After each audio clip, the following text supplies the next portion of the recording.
O criminal tem que ter a pretensão de ler um pouco a alma humana, tanto daquele que o procura no momento de desespero, como dos juízes que vão julgar. E no Brasil, as pessoas vão para a rua hoje para pedir mais prisão, para pedir, em vez de pedir mais liberdade. Gosto de citar os Estados Unidos como exemplo. É o pior exemplo que existe. Tem Guantánamo nos Estados Unidos. O governo Lula fez uma inclusão de 36 milhões de pessoas. Você pode detestar o PT, mas isso é um fato. A Lava Jato é um processo importantíssimo. Eu só não gosto da forma que está sendo feita.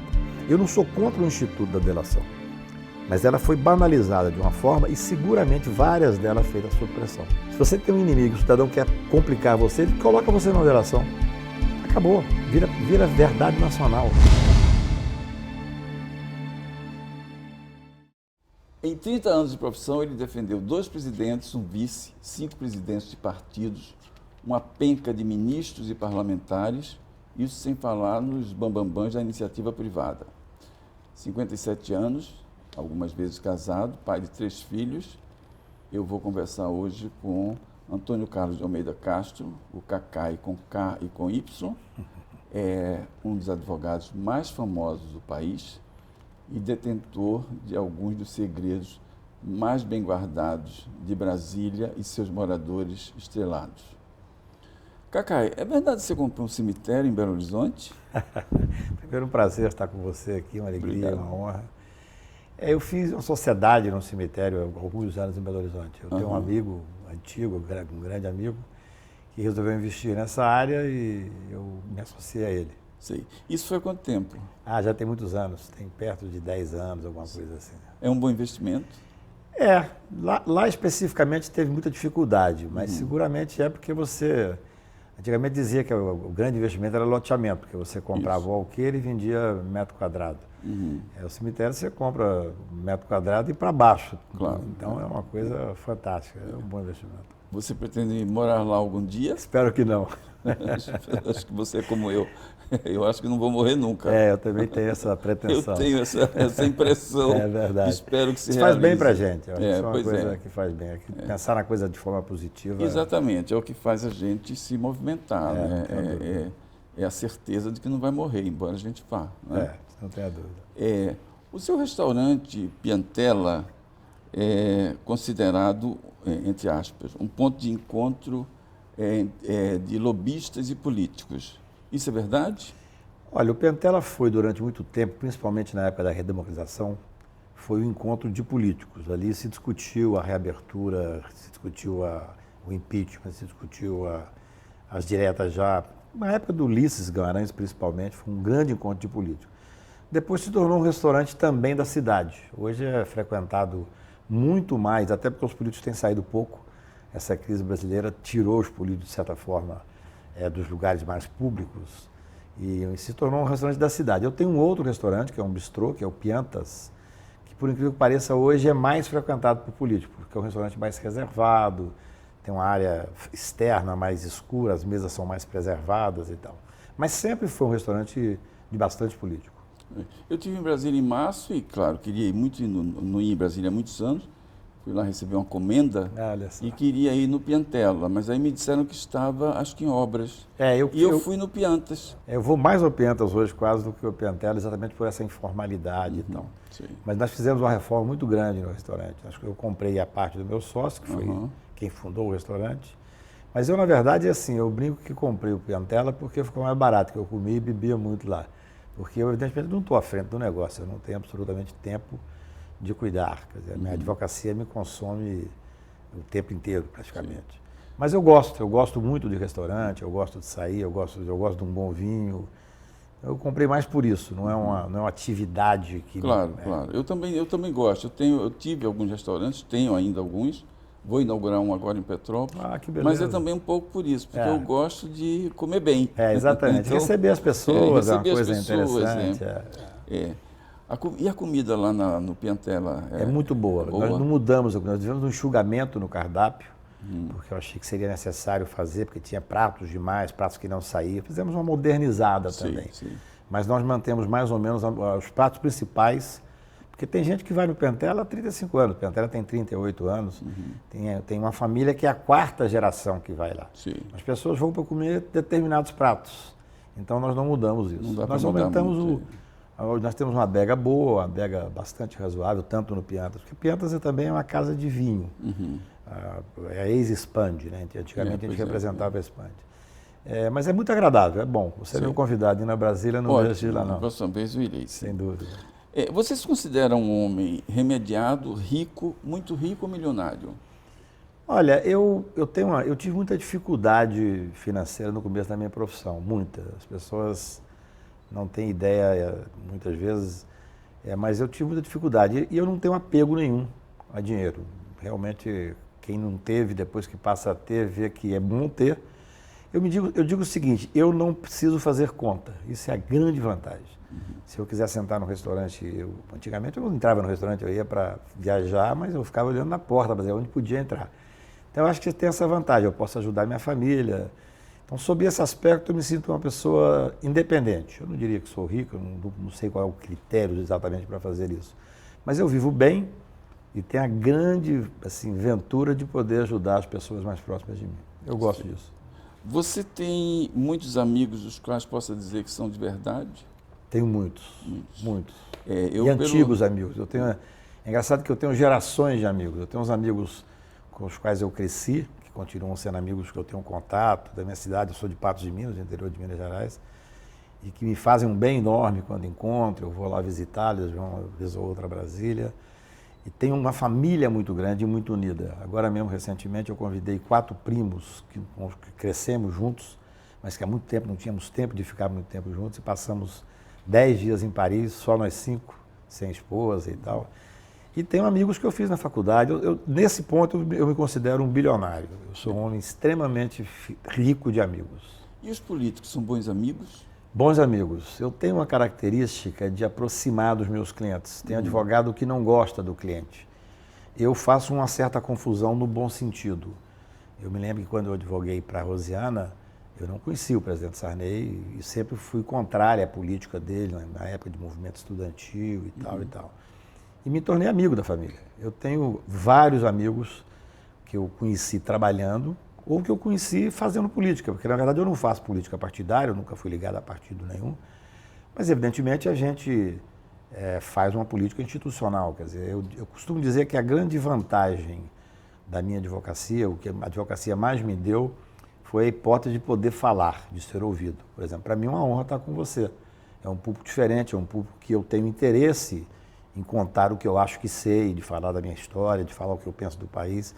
Então, através disso, de certa forma, você faz uma política institucional, seja frequentando determinados movimentos que o país passa, sempre com a participação minha como advogado, como cidadão, e com isso eu vou me aproximando das pessoas. Eu tenho grandes amigos que são políticos, tenho pessoas que eu convivo há 20 anos. Eu conheci o Marconi Perillo, ele estava começando na política, já foi governador 4 vezes, foi senador, e a minha amizade com ele independe disso, não tem nenhuma relação uma coisa ou outra.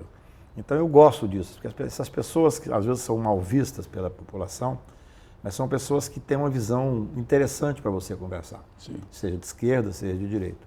Eu não tenho esse viés para fazer amizade. A amizade é uma coisa de respeito, de integridade. Que independe, claro, independe completamente. De política.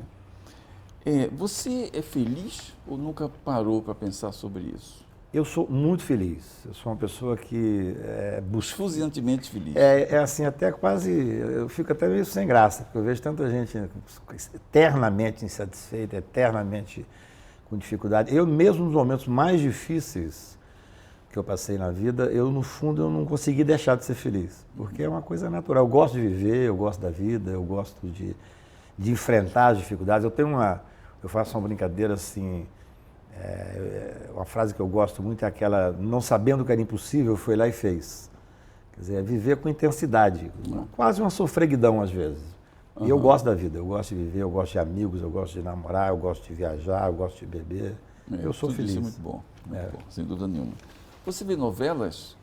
Eu via muito novela, eu era tido como noveleiro. Mas hoje em dia, infelizmente, eu não tenho tempo. É uma tristeza, porque o que acontece? A minha advocacia, como eu faço advocacia criminal, você tem um lado de psicólogo, você tem um lado que você tem que amparar as pessoas muitas vezes. A pessoa, quando procura advogado criminal, está num momento desesperado da vida, seja que tipo de crime que estiver sendo submetido. Então, normalmente, quando o meu escritório é um escritório pequeno, eu fiz uma opção para não ter um grande escritório, nós somos hoje 5 advogados, a vida inteira éramos 3, aumentei, quero parar nesses 5, mas o que acontece? Quando dá 7, 8 horas da noite, é a hora que nós podemos nos reunir e conversar um pouco sobre os casos, e depois eu acabo levando clientes para conversar e tal, e infelizmente eu perdi tempo. Esse é um ponto ruim do excesso de trabalho da minha profissão. Eu não tenho tido tempo sequer de ler romance e poesia. Eu a vida inteira li poesia diariamente. Minha preferência na literatura, sem dúvida nenhuma, é a poesia. E hoje os processos são tão grandes, começam tão grandes, que você tem que estar lento, acompanhando o processo. Então há um prejuízo significativo para a minha vida. Eu não consigo ver novela, não consigo ver filme quase. Às vezes eu chego em casa às 11 horas da noite, aí é a hora que eu ponho um filme para ver. Mas eu não consigo ir ao cinema. É uma tristeza isso. Você já viu traços seus em algum personagem de novela? Não, você sabe que, vez ou outra, comentam comigo. Mas, assim, eu próprio nunca vi. Assim, o Moreno, que é um querido amigo aqui do Rio, me identificou com o comendador de uma determinada novela. E era engraçado, porque pegou esse apelido. Eu vou fazer palestra no interior, o pessoal falou comendador e tal. Maravilha, isso é ótimo. E ele namorava uma menina linda. Sim, foi escolhido a dedo por mim. Exatamente. Mas se você sentisse que um novelista usou você realmente como inspiração para um personagem, porque isso às vezes acontece. Eu ficaria extremamente honrado, independentemente do viés que ele desse. Eu acho que claro, isso é uma liberdade fantástica. Assim. Eu ficaria extremamente honrado. Eu acho interessante. Assim. Sim. Uma das coisas que eu acho mais... Hoje eu estava correndo pela manhã, eu corro todo dia, estava correndo ali no calçadão. Passou uma pessoa e disse, olha, eu vi o seu artigo ontem na Folha, parabéns, eu gosto da sua postura e tal. Então isso é uma coisa que me deixa feliz. Era exatamente a minha próxima pergunta. Eu também vi seu artigo e a pergunta era, você é uma pessoa bastante popular, você costuma ser reconhecido nas ruas, no aeroporto, tudo isso. As pessoas te tratam com uma certa intimidade que elas só tratam as pessoas realmente famosas. Isso é uma coisa interessante. Assim, eu acho que essa espetacularização que se fez do processo penal no Brasil, que eu sempre critico e acho que é uma coisa negativa, porque, veja bem, eu como advogado, é claro que todos nós somos vaidosos, quando você está na mídia, você está num processo midiático, você fica mais vaidoso ainda, é quase uma doença. Eu digo que um dos grandes problemas do advogado é a vaidade. Mas acontece que esse excesso de exposição, para mim, não me afeta em nada. Eu gosto, sou sincero. Mas você tem que saber, a gente tem que pensar que o réu também tem um excesso de exposição. Isso é extremamente negativo, porque há um pré-julgamento. Quer dizer, no processo do mensalão, eu entrava numa fila para pegar um avião e via pedir autógrafo. Assim, eu não estou criticando o fato da livre publicidade, não é isso. Mas assim, eu como advogado, eu curto, acho interessante. Mas eu fico sempre preocupado assim, que essa exposição não é só do advogado. E nós temos, então, às vezes, que o excesso de exposição torna negativo. Por exemplo, um juiz que tem um excesso de exposição, ele pode gostar meio demais da mídia e se apegar mais à mídia, uma coisa midiática, do que o processo. Nós estamos vendo agora, nessa Operação Lava Jato, os procuradores e o Ministério Público, quando vai apresentar uma denúncia, eles fazem uma coletiva de 40 minutos, passado nos principais jornais do país. Não há processo ainda, não há condenação ainda. E eles expõem a vida do réu em detalhes. Então, esse é um momento perigoso. Acho que nós temos que discutir isso, a sociedade tem que discutir isso. Sim. Quer dizer, eu, pessoalmente, acho legal. Quer dizer, eu entro no restaurante. Uma vez eu vi um político conhecido que falava assim, a melhor coisa de ser conhecido é não esperar na fila de restaurante. É um detalhe. Qualquer lugar que você chega, que você, vem cá, senta aqui e tal. Então, sempre tem se eu chego no Jobi, pode estar cheio o tanto que for, que eu tenho a minha mesa no Jobi. Então, isso é uma beleza. Biografias não autorizadas. O Supremo já firmou jurisprudência. Você defendeu o Roberto Carlos no processo contra uma biografia não autorizada. Houve um erro de interpretação. As 3 teses que eu defendi no nome do Roberto Carlos foram vitoriosas.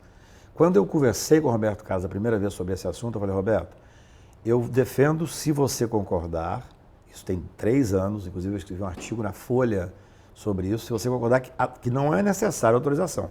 Porque a autorização prévia seria uma censura. Eu jamais defenderia. Então, o que eu defendi da tribuna do Supremo é que a necessidade de autorização é inconstitucional. Nós não podemos, evidentemente, pregar isso expressamente. Agora, a DIN, que é a ação direta de constitucionalidade, previa que o biografado não poderia, depois da publicação, se sentisse ultrajado, recorrer ao judiciário. Então, isso seria um pária social. Sim, claro. Quer dizer, o que eu defendi, até foi interessante, porque como o Roberto Carlos tinha tido aquela questão específica do livro, passou a imagem que ele ia defender a necessidade de autorização prévia. Mas foi expressamente o contrário. Tanto é que foi interessante que o Jornal Nacional deu que eu tinha defendido diferente. Nós fizemos um apelo ao Jornal Nacional. No outro dia, com muita honestidade, o Bonner, durante 1 minuto e meio, explicou, olha, nós erramos ontem. Nós, de momento algum, o advogado o Cacai defendeu a necessidade de autorização prévia. O que eu defendi, além disso, é que o cidadão tem o direito, sim, de buscar o judiciário se sentir ofendido. Até disse da tribuna do Supremo o seguinte, se fizerem a minha biografia e falarem que eu sou atleticano, eu vou me sentir ultrajado, eu vou processar aquele biógrafo. Porque a biografia, Aguinaldo, ela é diferente, é muito diferente da liberdade de expressão. Biografia o que é? É um gênero diferenciado. A pessoa, o autor, investiga a vida da pessoa e depois publica. E documenta. Documenta. Não dá para a pessoa inventar absolutamente tudo, tá certo? Se a pessoa vai fazer a biografia de certamente uma pessoa que tem algum tipo de publicidade, senão não interessaria, mas existem alguns dados que são necessariamente, tem que ser fidedignos. Agora, é claro, a pessoa tem que ter liberdade. Eu defendi e defendo que qualquer pessoa que se sentir ofendida tem que ter o direito de ir ao judiciário. O judiciário decide caso a caso. O que nós não podemos é confundir o que queria aquela ação, e felizmente nós ganhamos o contrário disso, era que o biógrafo tivesse um direito absoluto de dizer o que quer, mesmo fatos que não sejam verdadeiros, e que depois isso não pudesse ser levado ao Poder Judiciário. Veja bem, qualquer criminoso que tenha feito o pior dos crimes tem o direito de ir ao Judiciário. Por que o biografado não teria? Essa é a defesa que eu faço e faço com veemência. Eu acredito que todo mundo tem um certo direito à privacidade. Mas eu acho que agora a coisa ficou mais ou menos resolvida porque, na verdade, a biografia é autorizada, mas ela tem que ser documentada. É evidente. E, claro, o biografado tem direito de justiça. Tem que ter o direito. Isso é uma coisa que vai apurando, é uma questão de civilização mesmo. Acho que ficou de um bom tamanho. A pessoa escreve o que quer, publica o que quer, e cada um sabe a dor, a delícia do que vai publicar e a responsabilidade disso. Isso. Você defende preferencialmente políticos, né, empresários, mas já defendeu também muitos artistas, né, ou celebridades. Você conseguiu tirar as fotos da Carolina Dickmann, do Google, o que é uma coisa dificílima, eu sei disso. Foi um assunto muito interessante aquele. A Carolina, quando me procurou, eu expliquei para ela da dificuldade, ela teve muita dignidade naquele processo, porque ela aceitou, ela falou, o que eu quero é provar para as pessoas que eu não fui leviana, eu tenho o direito de tirar foto nua com meu marido, passar para ele, e que foi um hacker, que começou a sair o boato que ela teria, de alguma forma, deixado vazar e tal. E nós expliquei para ela as dificuldades, e no dia que nós aceitamos fazer o processo para ela, nós fizemos a notificação aos 2 sites que hospedavam, sites de baixíssimo nível, e um nos Estados Unidos e outro na Inglaterra. E, para minha surpresa, eles responderam em 24 horas, dizendo, olha, se prova que a foto foi adquirida de forma irregular, que nós retiramos. Aí nós mostramos isso para eles e eles retiraram. Então saiu, claro que quem tem a foto, você não tira nunca. E na época eu quis ir além, nós conseguimos em 3 dias chegar ao hacker, também foi uma coisa impressionante, o pessoal trabalhou muito bem. E aí eu falei com ela o seguinte, olha, se você quiser, vamos fazer uma ação inovadora mundialmente. Nós temos, eu sempre achei isso, que o Google ou qualquer outro site desse tem a obrigação, já que ele está ganhando dinheiro com aquilo. Então assim, vamos pedir para retirar definitivamente. Cheguei a acionar o Google, eles foram no começo refratários, depois eles viram que tinham uma chance de perder, tivemos uma relação boa, mas aí aconteceu uma coisa interessante que a Carolina colocou, ela falou, eu não posso retirar minhas fotos como um todo, porque como ela é atriz, ela depende dessa publicidade. Claro. E aí nós fomos até onde podia ir. E é interessante que, anos depois, há 1 ano atrás, você deve se lembrar, um cidadão espanhol tinha uma publicidade negativa no Google por causa de uma determinada coisa que ele tinha feito, e ele recorreu ao Tribunal Europeu Então veio aquela que chama hoje lei do esquecimento. O cara tem o direito ao esquecimento. E o Tribunal Europeu, então, proibiu da publicidade sobre ele. Só que era um cidadão que queria o anonimato. Um artista não pode querer o anonimato. Mas eu consegui depois de quase 3 anos de processo, de briga com o Google, eu consegui que eles retirassem os vídeos que não eram sobre mim, mas eram alusivos a mim e que eram muito ofensivos. Eu acho que é importante a gente ter essa postura. Eu acho. Agora, recentemente, eu fui procurado pela Bárbara Paz também para tomar uma ação sobre determinada coisa que a incomodava. E acho que a pessoa é pública, mas evidentemente ela tem o direito de se preservar quando se julgar de alguma forma ofendida. Claro. Quer dizer, isso é uma questão você pessoal. também está cuidando do caso do Romário, não é isso? Eu sou advogado do Romário. Da Veja, que foi uma coisa mal explicada.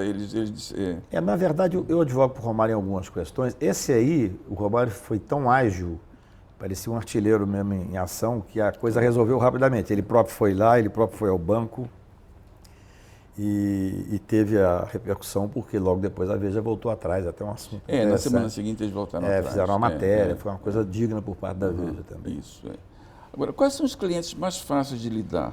Os políticos, os empresários ou as celebridades?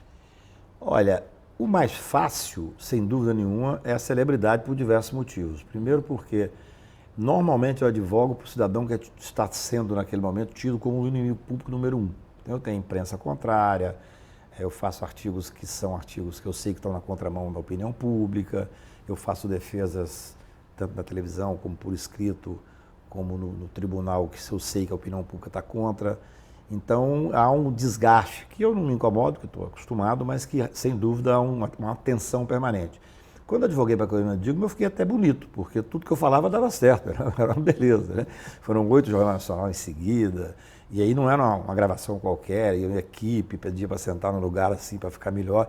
Então, assim, eu vi o outro lado, quer dizer, quando você está advogando por uma pessoa que é querida como ela e que tinha uma causa absolutamente, a opinião pública completamente a favor, tem essa grande facilidade, não tenho dúvida. Eu advogo para o Roberto Carlos.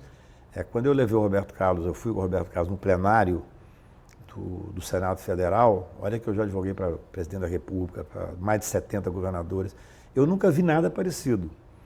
Assim, ele foi tratado como um rei, realmente, no plenário. Então, é uma coisa... Agora, se você está advogando, o político tem um lado difícil de advogar para ele, porque ele está sendo acusado de um crime qualquer. E sempre, impreterivelmente, a primeira vez que ele conversa contigo, a segunda e tal, ele fala assim, isso é uma questão política. Eu falo, não é. Estou te acusando, não tem nada de político. Não, isso é uma questão política, porque eu perdi o governo de Estado, é o senador que não gosta de mim. Então, até ele entender, hoje é mais fácil, porque as coisas estão de uma gravidade tal que as pessoas pensam diferente.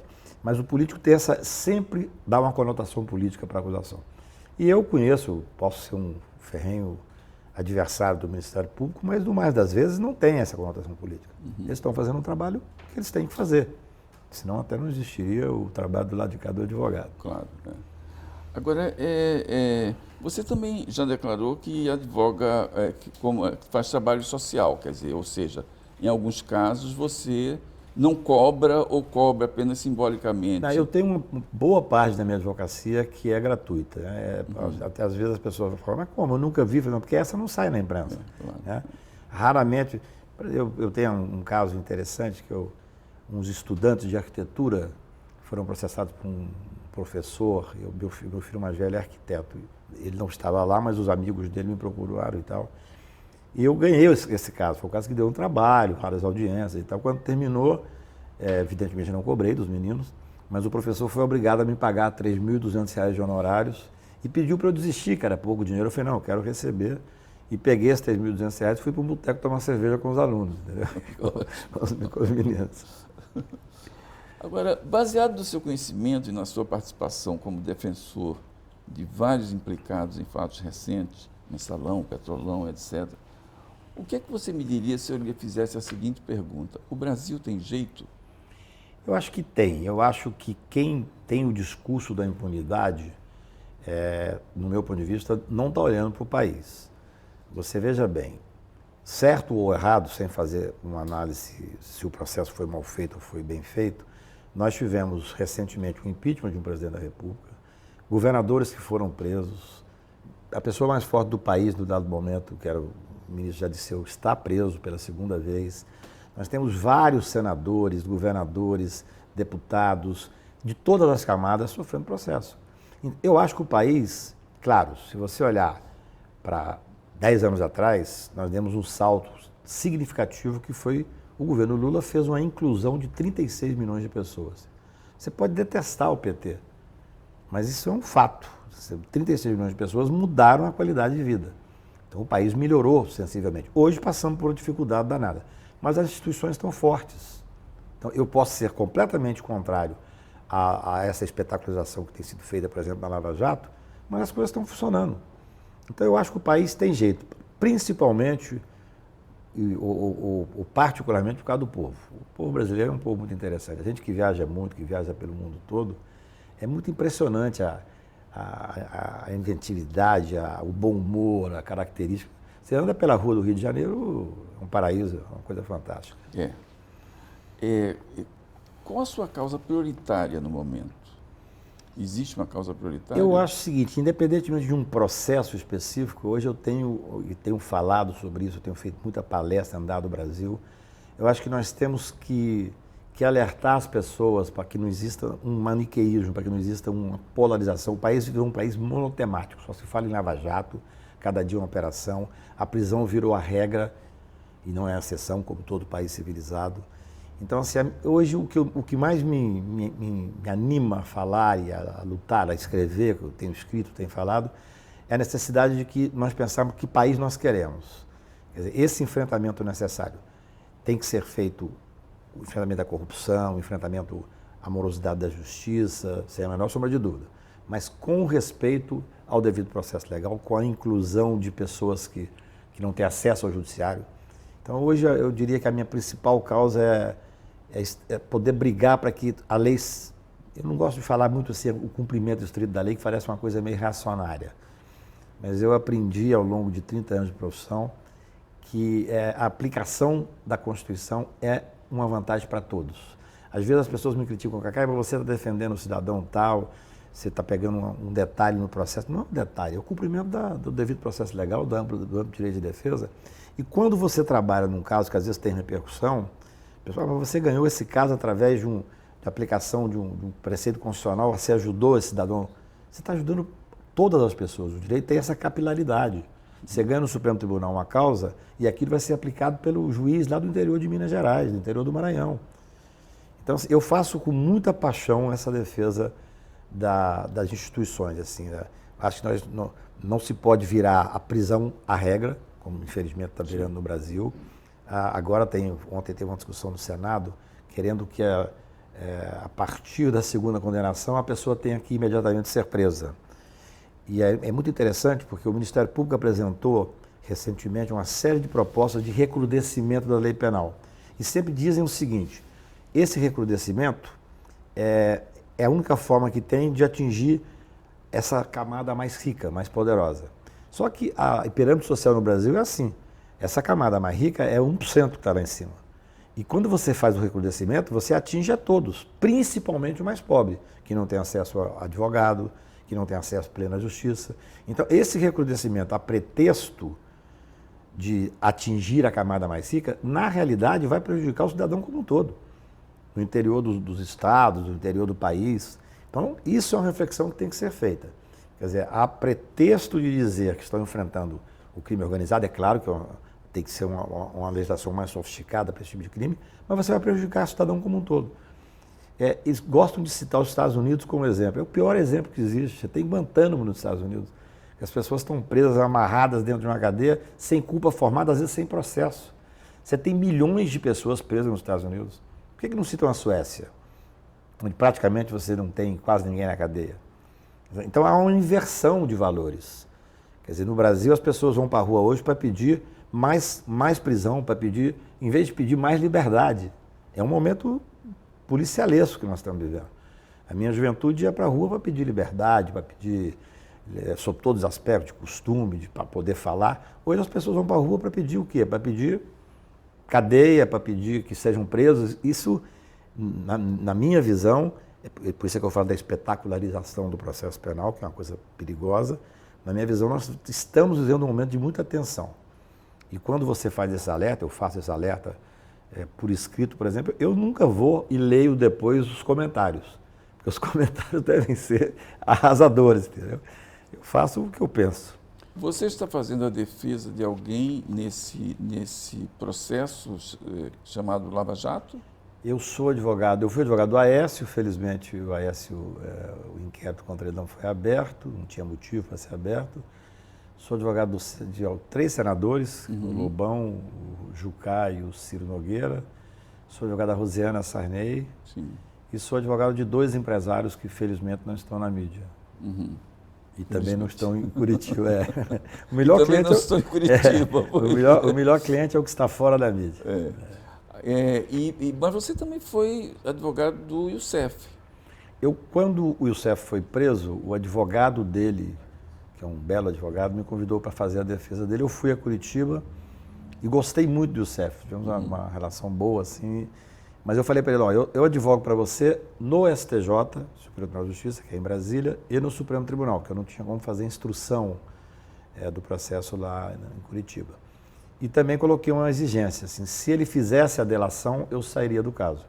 Até, primeiro, porque eu sou contra a forma que a delação, eu não sou contra o instituto da delação, mas a forma que está sendo feita nesse processo, eu sou completamente contra. O Supremo vai acabar anulando a maioria dessas delações. E eu sabia que ele iria delatar uma série de pessoas que eu já tinha sido advogado, ou que eu ia ser advogado. Então, quando o processo chegou no STJ, no habeas corpus que nós tínhamos feito, com a tese que eu acho, naquela época, que nós iríamos anular a operação, porque havia uma falha grave, mas aí o Ministério Público forçou o Youssef a ter que desistir do processo desse habeas corpus, porque sabia que nós tínhamos chance de ganhar, para fazer a delação. Só isso aí já deveria anular a delação, porque a delação, toda a legislação prevê que tem que ser um ato espontâneo. Então, se você força o cidadão a desistir de um habeas corpus que tem uma tese extremamente técnica e bem colocada, ele não está sendo espontâneo. Então, quando ele fez a delação, eu saí do caso. Você acha, então, que essas delações correm o risco de sofrer algum Olha, tipo Aguinaldo, eu digo o seguinte para você. Tecnicamente falando, a maioria seria anulada. Eu não sei se hoje o Supremo Tribunal, o Superior Tribunal de Justiça, vai ter coragem de anular. Porque os juízes são homens, são pessoas como nós, simples também, vivem o dia a dia. Quando você tem lá um cidadão, esse tal de Barusco, que chega e devolve 97 milhões de dólares, é uma coisa que assusta a todos nós. Essa era uma das perguntas que eu ia lhe fazer. É uma coisa assustadora. É claro que aquilo faz com que... Vem cá, mas você vai anular uma coisa dessa? Agora, eu te pergunto assim, fazendo uma reflexão técnica. O delator tem que dizer a verdade. Nós tivemos recentemente, os 2 principais delatores até então, o Youssef e o Paulo Roberto, fizeram uma cariação, porque existia vários pontos conflitantes. O que significa que um está mentindo. Se o Ministério Público pede uma acariação, reflita comigo para você ver. Significa que um dos 2 ele não acredita naquela versão. Evidentemente que essas delações não podem valer. Se o próprio Ministério Público vai usar a versão, que às vezes é a mentirosa, para acusar alguém, isso é um escândalo. Além do que, nós tivemos recentemente um membro do Ministério Público que expressamente, por escrito, disse que fazia a prisão para obter a delação. Isso é absolutamente ilegal, inconstitucional, desumano, contra a dignidade da pessoa. Eu não sou contra o Instituto da Delação, mas ela foi banalizada de uma forma e seguramente várias delas feitas sob pressão. O cidadão está preso, diz, olha, você quer dormir em casa, faça a delação. Esse não é um instituto. E certamente com muita mentira, certamente com muita gente sendo protegida. Por exemplo, eu sou advogado do senador Ciro Nogueira, que é um presidente do partido e senador da República. Foi feita uma busca e apreensão na casa dele por causa da palavra de um delator que comprovou ser mentira, um erro, não vou nem dizer mentira. O delator disse, olha, o advogado X, Fernando alguma coisa, fez um contrato com a minha empresa e passou o dinheiro para o senador. Era falso. Esse advogado nunca teve, se ele passou o dinheiro não foi para o senador, ele nunca tinha visto o senador da República.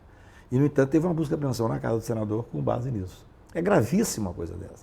Então, quando eu aponto essas ilegalidades, eu costumo dizer o seguinte, se isso acontece com o senador da República, imagine o que não acontece pelo país afora.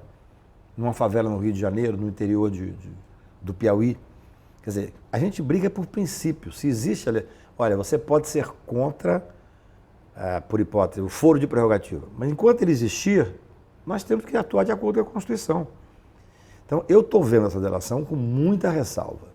Eu acho que o Supremo Tribunal, quando for fazer a análise técnica, eu sei que vai ter dificuldade, porque hoje você imagina se anular a delação de um Paulo Roberto, que deu margem a uma série de processos. Como é que vai fazer? Vai valer aquilo que ele falou? Alguém acredita que esse cidadão que devolveu 97 milhões devolveu tudo? Ninguém acredita. Ninguém acredita. Ninguém acredita. Se ele devolveu com tanta facilidade... Ele bateu na porta para não ser preso. Bateu na porta e devolveu 97 milhões. Deve ter outros tantos guardados. Outra coisa, citam muito o exemplo da Itália, de mãos limpas. Depois, ninguém acompanha, só cito o exemplo até certo momento. Ninguém acompanha o que aconteceu depois. Vários processos foram anulados, porque se percebeu que as pessoas estavam usando aquilo como uma moeda de troca. Hoje, se você tem um inimigo, espero que você não tenha, eu pelo menos acho que não tenho, se você tem um inimigo, o cidadão quer complicar você, ele coloca você numa delação. Acabou, vira verdade nacional. Então é muito grave, assim, porque a pessoa que vai fazer a delação, a lei é uma lei bem feita. O primeiro princípio é espontaneidade. O cara tem que ser voluntário. Isso não está acontecendo na maioria dos casos. Eu sei porque eu tenho relatos de pessoas que estão presas e que são frequentemente abordados. Olha, faça delação, fulano de tal está fazendo delação. Esse não é a maneira de aplicar a legislação. Então, eu tenho dúvida se o Supremo, dada a dimensão que esse caso virou, eu tenho dúvida se o Supremo vai conseguir ser técnico. Mas eu tenho a obrigação de acreditar no Supremo, senão larga a advocacia. Agora, você não acha que, levando em conta o volume de tudo isso, quer dizer, o ponto é que tudo isso chegou a alguma conclusão? Deixa eu lhe dizer uma coisa interessante, assim. Eu, quando advoguei para o senador Demóstenes Torres, até não tinha previsão do advogado ocupar a tribuna do Senado, mas o presidente Sarney me honrou com a deferência e me deu para falar. Eu falei para os senadores, olha, eu sei que o processo político é diferente do processo, são independentes, mas eu vou anular, o judiciário vai anular, quando enfrentar o processo do senador Demóstenes, porque há uma falha, no meu ponto de vista, uma inconstitucionalidade gritante. Então, vocês vão caçar o senador da República e depois ele vai ser absolvido. Ainda assim, o Senado optou por caçar. O processo do senador começou a ser julgado agora. Eu tenho confiança que vou anular. O primeiro voto é extremamente técnico e está anulando absolutamente tudo. Eu sei que isso vai ser um massacre de imprensa, as pessoas vão criticar a defesa que eu faço. Eu faço com a maior tranquilidade. Eu acho que isso, quando você fixa um princípio num processo rumoroso, ainda que as pessoas não gostem, esse princípio serve para todos. É através de um processo desse que você consegue consolidar garantia de pessoas que são anônimas, que são desconhecidas.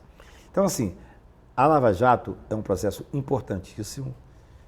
Eu só não gosto da forma que está sendo feita. Quer dizer, há uma certa pretensão como se eles tivessem, só eles estivessem querendo fazer o enfrentamento à corrupção, só eles quisessem mudar o país. Todos nós queremos um país sem corrupção, todos nós, seja um jornalista, seja qualquer um, desde que seja uma pessoa que tenha caráter, que seja uma pessoa de bem. Agora, a forma de enfrentamento é que me preocupa. Eu acho que, quando você vê... Eu costumo dizer, um artigo que eu escrevi há 20 anos e que ainda é atual.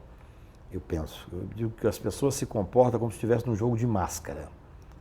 Quando a pessoa está em casa, às vezes está com um problema de saúde, financeiro, brigou com um companheiro e tal, quando você está em casa e vê um político sendo preso ou um empresário poderoso sendo preso, você não quer saber se aquele cidadão teve os seus direitos protegidos. Aí você veste uma máscara da hipocrisia e tem um regozijo íntimo indizível, assim, indecifrável. Você tem uma certa alegria com aquilo. Mas é como diz o poeta maranhense, a vida dá, nega e tira. Um dia isso pode bater nele, ou num amigo dele. Aí ele veste a máscara do devido processo legal, ele quer que seja cumprido a Constituição, ele quer ter um amplo direito de defesa. Então isso é que nós estamos vendo na sociedade hoje. Isso é um motivo de reflexão. Você reconhece que houve um escândalo, né? Veja bem. Um grande escândalo, mas que a apuração desse escândalo teve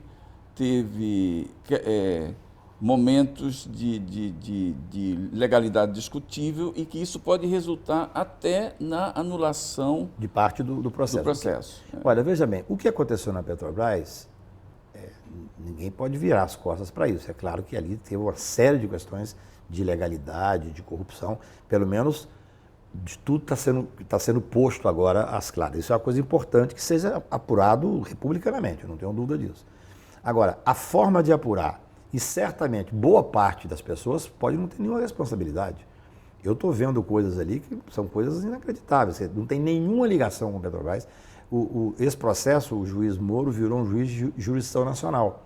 Se ele quiser hoje investigar o BNDES, ele pede um daqueles delatores, fala do BNDES, vai a jurisdição para lá. Eu me lembro que eu sou advogado da Rosiana e a primeira decisão favorável que se fez na Lava Jato foi o STJ que disse, não, a Rosiana vai ser investigada, vocês querem investigar, mas no Maranhão, não tem nenhuma ligação com Curitiba. Então, que existiu certamente uma série de questões graves da Petrobras, é claro, nós estamos vendo que é inquestionável. Agora, quem fez, como fez, aí já começa a ter um questionamento. Você tem, por exemplo, um caso em que eu sou advogado, em que o Paulo Roberto vira e fala assim, o senador Lobão pediu dinheiro para a campanha e quem deu o dinheiro foi o CEF. Aí eles vão ao CEF, o CEF fala, eu não dei dinheiro nenhum, ninguém me pediu nada. Alguém está mentindo. Como eu sei que o Lobão não pediu, eu sei que quem está mentindo é o Paulo Roberto. No entanto, o inquérito continua. Quer dizer, então assim, tem que fazer investigação? Claro que tem que fazer investigação. Mas tem que fazer preservando o direito de defesa, dando acesso pleno ao advogado que está sendo investigado. Eu acho que esse processo, eu não gosto muito dessa pretensão de dizer que está mudando o país. Quando aconteceu o mensalão, as pessoas diriam assim, o Poder Judiciário mudou, o país mudou. Mudou nada. Pergunta para o cidadão que mora lá no interior do Nordeste, que fica a cidade dele 3, 4 meses sem juiz, que o juiz só vai de vez ou outra, ou para o cidadão que tem um processo sendo distribuído em São Paulo, que demora 6, 7 meses para ser distribuído, se mudou alguma coisa. Não mudou nada. Essa pretensão é que me incomoda, entendeu? Essa falsa mensagem de que é através do recrudescimento, de mais pena, mais pessoas presas, que essa é a saída. Em país nenhum civilizado essa é a saída. Essa é a verdade. A gente sabe que correm rumores sobre outros escândalos do gênero, né? Você acha que essas coisas também vão passar por esse mesmo processo? Olha, eu acredito que, de certa forma, sim, cada vez mais a imprensa tem um papel fundamental, cada vez mais a imprensa faz o papel dela. O que eu critico, por exemplo, os vazamentos que são feitos de forma dirigidas. Você tem um processo que corre em segredo de justiça, que o advogado não tem acesso, que o investigado não tem acesso, e de repente, durante 2 meses, aparece o nome de pessoas, está envolvido no inquérito tal, nos principais jornais do país, principais revistas, nos programas de televisão. Isso, seguramente, é uma ilegalidade. Agora, cada dia mais, tendo em vista esse clima que se criou, o Brasil virou um país monotemático, se fala em Lava Jato, se fala em corrupção. Cada vez mais há um murmúrio de que virão, agora vamos ao BNDES, aí você cria uma insegurança específica. Eu tenho clientes fora do Brasil, passei agora um período trabalhando em Zurique, em Geneve e em Paris, e os empresários estão assustados fora, porque eles não estão entendendo muito o processo. Dizem, mas não é o fato de estar preso fulano ou ciclano, é a prisão antecipada, é a antecipação de pena. Quer dizer, há uma insegurança para a pessoa que está investindo, a pessoa vem investir no Brasil e tem essa insegurança. Isso tem um lado positivo, o lado positivo é aquele que nós começamos a falar, quer dizer, falar em impunidade do Brasil hoje está cego frente à realidade nacional. Essa é a verdade. Mas tem um lado negativo que é essa impressão que se passa que a saída do país é a cadeia. Isso não é verdade. Para o advogado, há alguma diferença entre achar que o cliente é inocente e saber que ele é culpado? Eu tenho uma sorte na vida que eu só tive cliente inocente, né? Isso é uma felicidade enorme. Eu brinco o seguinte, Aguinaldo, eu não sou Deus e nem juiz. Eu só pego causas que eu possa me integrar a ela visceralmente. Se eu não tiver uma saída técnica, eu não advogo. Agora, se o cara procura, às vezes senta no meu escritório e fala, eu matei fulano de tal. Ele está dizendo que matou. Se eu tiver uma saída técnica para ele, eu vou pegar aquela causa.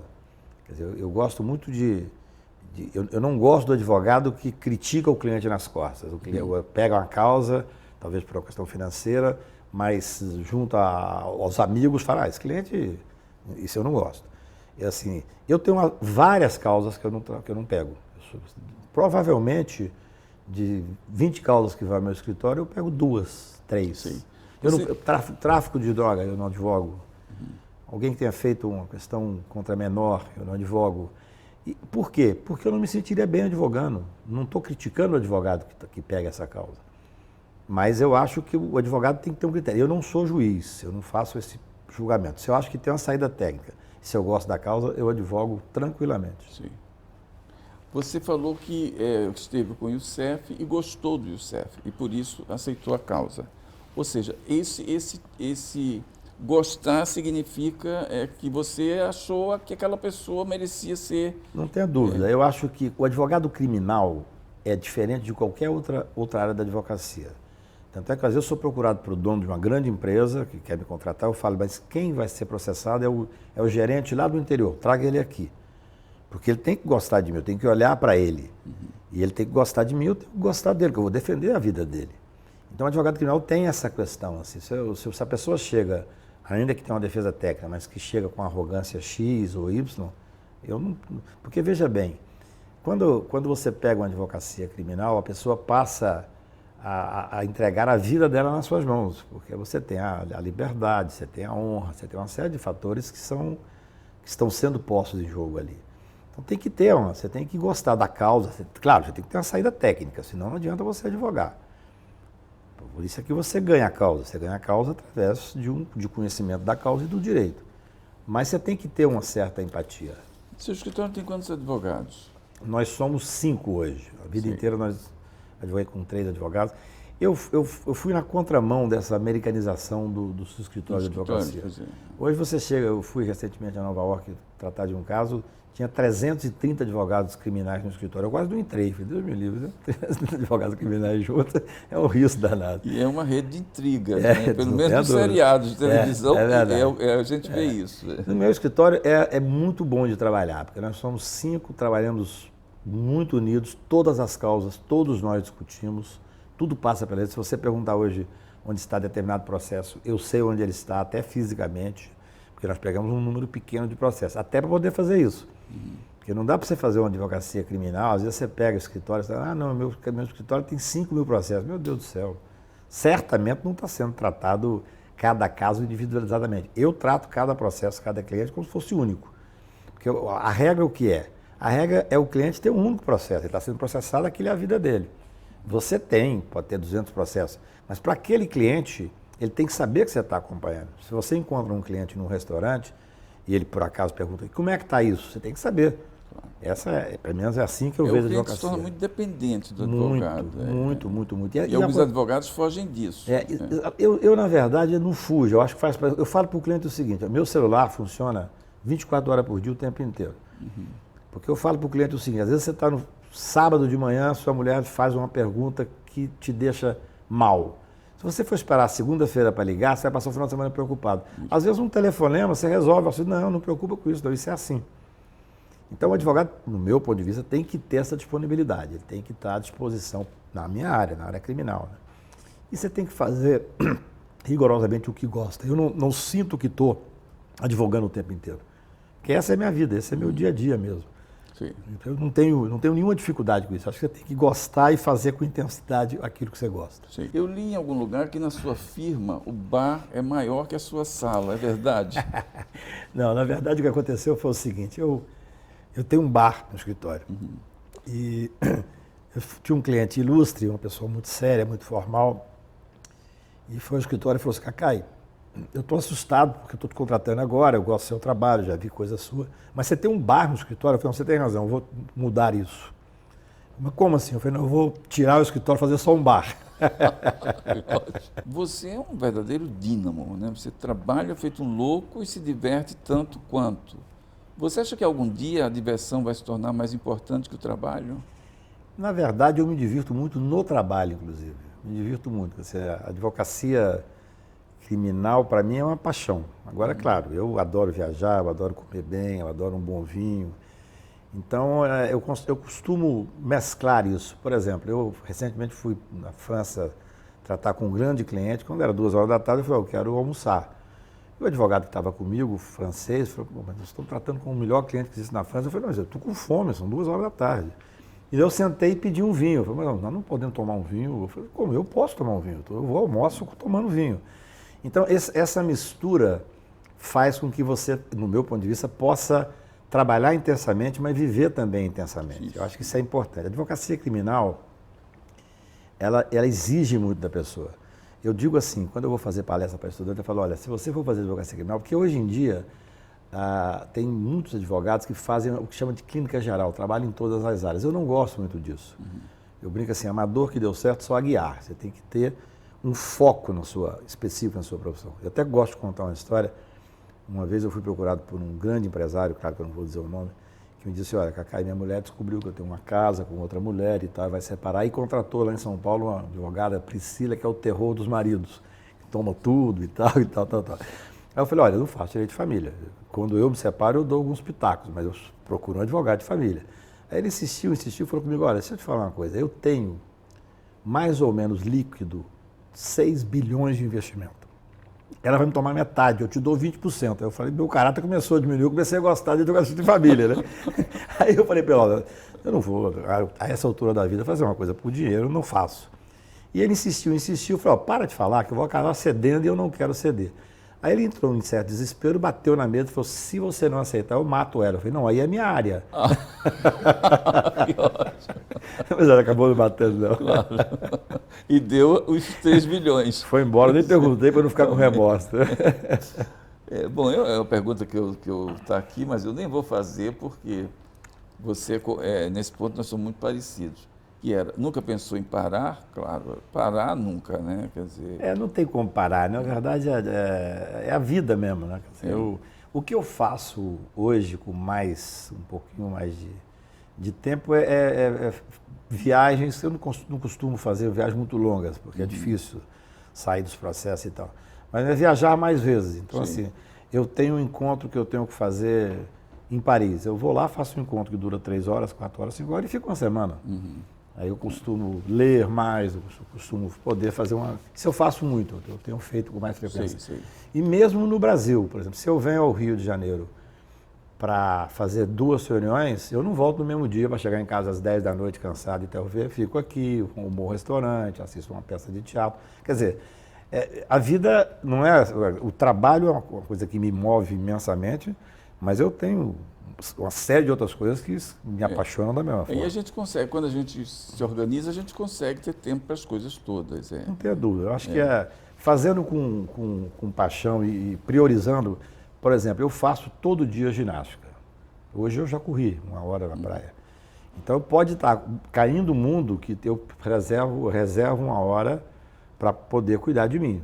Fazer isso, fazer ginástica, fazer pilates, que é uma coisa que eu gosto, fazer musculação.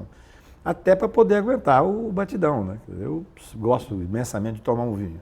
Se eu continuar comendo o que eu como, bebendo o que eu bebi e não fizer ginástica, eu vou para 200 quilos. Você, além da sua grande paixão, que é o direito criminal, que outras grandes paixões você tem? Uma eu sei que é o seu clube lá em Belo Horizonte. Belo Horizonte. Eu sou realmente apaixonado pelo Cruzeiro, é uma coisa interessante, que eu costumo dizer o seguinte, a paixão por futebol era uma coisa indecifrável. Porque mudam os jogadores e você continua gostando do time da mesma forma. Você pode casar e amar e ser apaixonado por várias mulheres ao longo da vida. Mas o time, eu nunca vi ninguém mudar. Então é uma coisa... E me faz muito bem. Faz muito bem. Eu teve um dia que, se o Cruzeiro ganhasse um determinado jogo em Minas Gerais, ele iria para a final da Libertadores. Eu fiz uma surpresa ao pessoal do escritório. Eu peguei um jatinho, botei todo mundo do escritório dentro, saímos 6 horas da tarde só falei para eles assim, pega uma camisa azul. Fomos para Belo Horizonte ver o jogo. Tinha lá 2 advogadas que nunca tinham ido ao estádio e tal. Então eu acho que isso é bom, você distrai um pouco. Eu, tendo o jogo do Cruzeiro, eu aviso para os meus clientes, olha, eu vou trabalhar até às 8, porque 9 horas tem um jogo do Cruzeiro e eu vou para casa ver o jogo com meu filho. Então, isso eu acho que faz um tempero da vida. Eu acho que é uma E se coisa... você estiver no meio de um julgamento e tem um jogo importantíssimo, Aí não tem jeito. Aí não tem jeito. Aí não tem jeito. Mas, não, assim, não fica consultando o não, smartphone. fico. Claro, eu tenho meu filho que manda o resultado para mim o tempo inteiro. Outra grande paixão sua, eu sei disso, você tem uma adega fantástica, são os vinhos. Posso perguntar quantos rótulos você tem? Olha, eu tenho, na verdade, no meu restaurante chegou a ter 1.300 rótulos. Uhum. Em casa eu devo ter talvez hoje uns... Na verdade, o que acontece? Você começa a beber uns vinhos um pouco mais, né, melhores, e o Brasil é muito caro o vinho. Isso. É muito caro. Eu acho que a grande, assim, a vantagem que tem de você beber vinho é aprender a beber e tentar achar vinhos de um bom preço, ou de um preço razoável. Então, tem os portugueses, você tem 300 rótulos, 400 rótulos de bons vinhos, é uma coisa fantástica. Agora mesmo eu ganhei de um amigo em Paris 12 Angelus 2001. Infelizmente, chegaram no meu apartamento um dia depois que eu viajei. É um motivo a mais para voltar para lá, né? Mas eu gosto muito de vinho. Eu acho que é uma bebida fácil. Eu tenho uma sorte enorme, que eu nunca tive ressaca na vida. Eu posso dormir numa festa até às 5 da manhã, às 7 horas eu estou correndo na praia. Eu tive muita ressaca quando era jovem, é engraçado isso. Agora não tenho mais. Nunca tive. Não tenho mais. Nunca tive. Minha mãe queria muito que eu tivesse quando eu era mais novo, mas eu nunca tive. Não. Você tem advogados jovens no seu escritório? Tenho. Na verdade, eu tenho uma menina que trabalha comigo, a Roberta, já tem 20 anos. E tenho mais 3 advogados, o Marcelo, a Hortência e a Lili, que são pessoas novas. Sim. Mas que são brilhantes. Essa rapaziada nova... Eu digo assim, advogar, além do conhecimento jurídico, você tem que gostar de advogar. Porque não é só o conhecimento jurídico, você tem que gostar de ir para a tribuna. Por exemplo, eu fiz uma defesa no Supremo há 20 dias atrás, que quem tocava o caso era o Marcelo, ele estava fora do Brasil. Eu fui a estudar o caso 2 dias e me apaixonei pela causa, que era a causa da vaquejada. Sim. Eu não me imaginava fazendo uma defesa da vaquejada no pleno do Supremo. E, no entanto, fiz uma defesa apaixonada. E depois que recebi estou ganhando a causa, espero ganhar ao final, porque a vaquejada é uma tradição secular do país, é uma coisa muito interessante, que emprega milhares de pessoas. E eu recebi um repente feito por um trovador que eu desconheço, que é trovador e é vaqueiro também, que foi uma das coisas que mais me emocionou na profissão. O cara me mandou um repente por WhatsApp, lindo, lindo, lindo. Então, assim, é interessante isso. Às vezes você está no meio de uma causa que é uma causa que você não imagina que vai chegar ao Supremo Tribunal e chega. E chega. Eu vou fazer uma pergunta para encerrar, que é um lugar comum, mas que vale a pena. Que conselho você daria para um jovem advogado que está saindo nesse momento da faculdade e que não sabe muito bem para onde se virar? Eu daria um conselho que eu ouvi do ministro Evandro Lins. Certa vez eu tive a sorte de advogar com o ministro no final da vida dele em alguns casos, e eu estava com uma estagiária e perguntei, ministro, que conselho o senhor daria para uma estagiária, com a menina brilhante que está se formando agora? Ele disse, leia os clássicos. Leia romance, leia jornais, leia muita poesia, leia tudo que você puder ler. Se sobrar tempo, leia direito. Porque eu acho que a formação humanista é que faz a diferença do advogado. Principalmente na área criminal. O criminal tem que ter a pretensão de ler um pouco a alma humana, tanto daquele que o procura no momento de desespero, como dos juízes que vão julgar. Então, eu acho assim, viver é perigoso, diria Guimarães Rosa, mas viver é necessário, viver com intensidade é necessário para que se faça um bom advogado. E, principalmente, uma cultura geral, principalmente uma cultura humanística. Ótimo. Um belo conselho e uma bela entrevista. Que bom, obrigado. Fico feliz. Obrigadíssimo. Que ótimo. Obrigado.